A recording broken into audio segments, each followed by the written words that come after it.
No, no. Hi ha molts vins dolços que van molt bé per certs aperitius, per certs carns, i que això ho hem de desmitificar molt, que un vi dolç és pels postres. Els vins dolços serveixen per un aperitiu, serveixen per acompanyar molts plats, macedònia, uns formatges.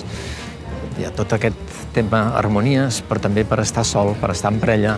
Jo sempre dic que és un vino de mesita de noche, que acompanya, et dona una mica més de virtut. No haurien de ser només per les postres. I crec que els sommeliers tenen una responsabilitat en fer que aquest patrimoni de dolços i ràncics que tenim al nostre país no acabi morint, no?